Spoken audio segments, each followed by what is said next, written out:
છોટાઉદેપુર તાલુકા પંચાયત ભવનનું ઉદ્ઘાટન કરતા સાંસદ જસુભાઈ રાઠવા સહિત રાજકીય આગેવાનો। 2 કરોડ 99 લાખના ખર્ચે બનાવવામાં આવી નવી તાલુકા પંચાયત કચેરી।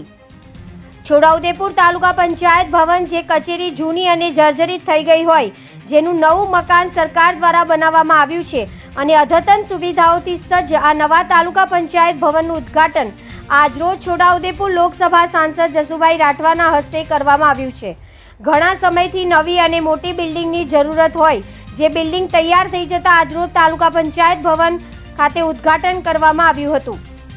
ઉદ્ઘાટન પ્રસંગે ધારાસભ્ય રાજેન્દ્રસિંહ રાઠવા, જિલ્લા પંચાયત પ્રમુખ ઉપેન્દ્રભાઈ રાઠવા, તાલુકા પંચાયત પ્રમુખ રમેશભાઈ રાઠવા, નારાયણભાઈ રાઠવા, સંગ્રામસિંહ રાઠવા, જિલ્લા તાલુકા વિકાસ અધિકારી દીપકભાઈ ચૌધરી સહિત રાજકીય આગેવાનો, અધિકારીઓ અને જાહેર જનતા ઉપસ્થિતિમાં ઉદ્ઘાટન કરવામાં આવ્યું હતું।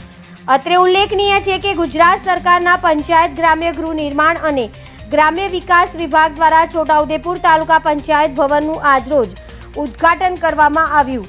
આ બિલ્ડિંગ રૂપિયા 2 કરોડ 99 લાખના ખર્ચે બનાવી હોય, જે અદ્યતન સુવિધાઓથી સજ્જ હોય છે, પ્રજા માટે અતિ ઉપયોગી હોય, જે નવી કચેરીનો આરંભ થતાં પ્રજામાં પણ આનંદની લાગણી ફેલાઈ છે।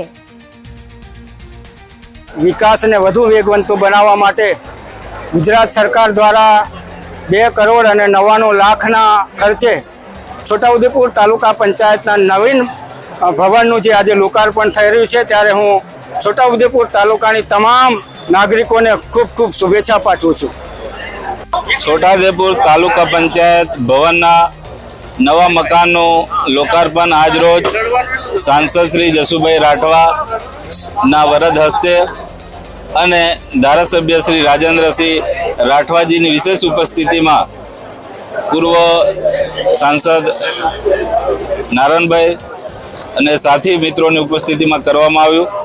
299 લાખના ખર્ચે આ ભવન નિર્માણ થયું છે અને ખૂબ જ ટૂંકા ગાળામાં 14 મહિનાના ગાળામાં તૈયાર થઈ અને લોકોના ઉપયોગ માટે ખુલ્લું મૂકવામાં આવ્યું છે।